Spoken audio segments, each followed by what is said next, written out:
Assalamualaikum warahmatullahi wabarakatuh.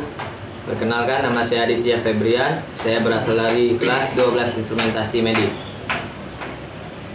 Saya akan mempresentasikan tentang mengidentifikasi informasi dalam cerita sejarah.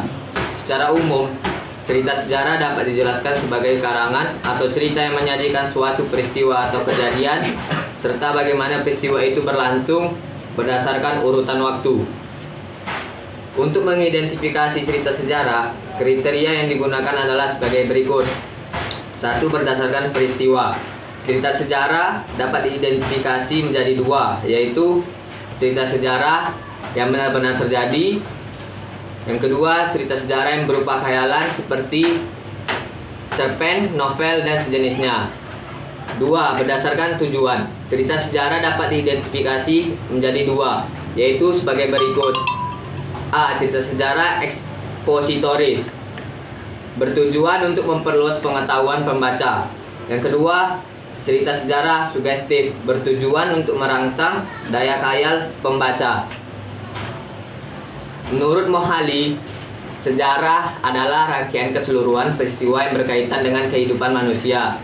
Banyak manfaat yang dapat kamu peroleh dengan mempelajari sejarah.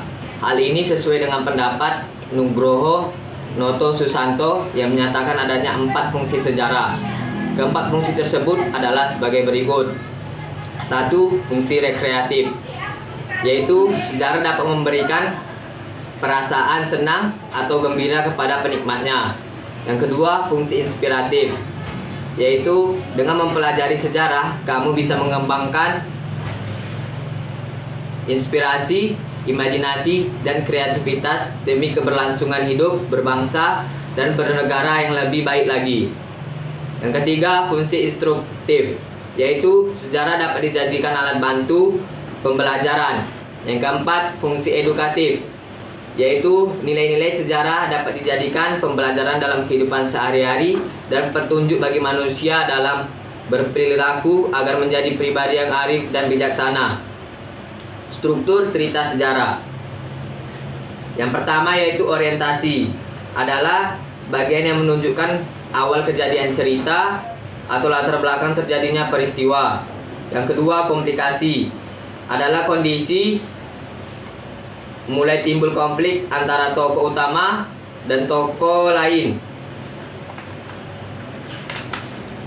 Yang ketiga, solusi, merupakan kondisi konflik yang mulai menurun dan mengarah pada tuntutan terhadap suatu hal, terutama dan pelaku utama. 4. Reorientasi. Reorientasi biasanya berisi opini atau komentar penulis tentang peristiwa yang diceritakan di dalam teks. Oke, sekian dari presentasi yang saya sampaikan. Apabila ada kesalahan, mohon dimaafkan. Wabillahi taufiq wal hidayah. Wassalamualaikum warahmatullahi wabarakatuh.